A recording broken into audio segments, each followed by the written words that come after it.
Hi friends, నేను మీ Ali Hussain advocate Ali Hussain channel ప్రేక్షకులకు స్వాగతం. ఈరోజు మన సబ్జెక్ట్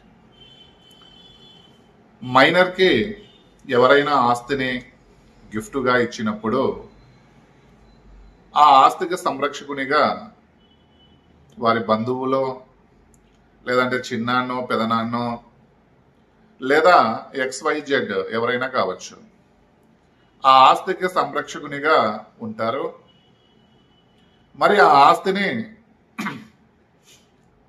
పిల్లల ప్రాపర్టీకి సంరక్షకునిగా ఉన్న వాళ్ళు ఆ ప్రాపర్టీని అమ్ముకోవచ్చా? ఒకవేళ అమ్ముకుంటే ఎలాంటి సందర్భంలో ఆ ఆస్తిని అమ్ముకోవాలి, అసలు అమ్ముకునే ఛాన్స్ ఉందా లేదా అని చెప్పే ముందు నా ఛానల్ అడ్వకేట్ అలీ హుస్సేన్, నా ఛానల్ని సబ్స్క్రైబ్ చేయని వారు సబ్స్క్రైబ్ చేసి పక్కనే ఉన్న బెల్ సింబల్ని క్లిక్ చేయండి. మైనర్ పిల్లలు అంటే 18 సంవత్సరాల లోపు వయసున్న వారిని మనము మైనర్గా పరిగణిస్తాము. మైనర్ పిల్లలకి ప్రేమగా ఎవరైనా ఆస్తిని రాసి ఇస్తే ఆ ఆస్తికి సంరక్షకునిగా అంటే ఆ పిల్లలకి మేజర్ అంటే 18 సంవత్సరాలు నిండే వరకు ఆ ఆస్తికి సంరక్షకునిగా ఒక వ్యక్తి ఉంటాడు. ఎటువంటి పరిస్థితులలో కూడా ఆ ప్రాపర్టీని అమ్మడానికి వీలు లేదు అని చట్టము మనకు చెప్తుంది. కొన్ని ప్రత్యేక పరిస్థితులు ఏర్పడినప్పుడు, కొన్ని ప్రత్యేక పరిస్థితులు ఉన్నప్పుడు మాత్రమే మనము ఆ ఆస్తిని అమ్ముకోవచ్చు. అలాంటి పరిస్థితులు ఏంటి?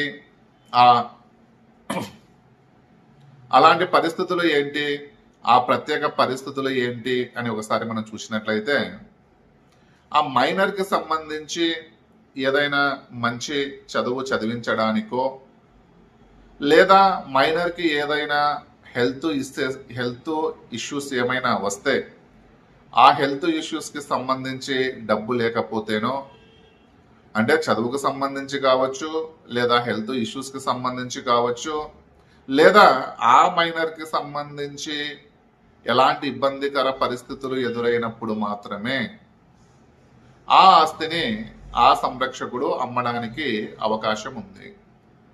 అది కూడా కోర్టు అనుమతి తీసుకొని కోర్టులో ఒక పిటిషన్ వేసుకొని తను దేనికి ఆ ప్రాపర్టీని అమ్ముతున్నాడు, తను దేనికి ఆ ప్రాపర్టీ అమ్మవలసి వచ్చింది అని కొన్ని ప్రత్యేక సందర్భాలు కోర్టుకు చూపించినప్పుడు, కోర్టు ఆ సందర్భాలని నమ్మినప్పుడు మాత్రమే అతను ఆ ప్రాపర్టీని అమ్మే ఛాన్స్ వస్తుంది. అది కూడా న్యాయస్థానం ఇచ్చిన జడ్జిమెంట్ని బేసిక్ చేసుకుని.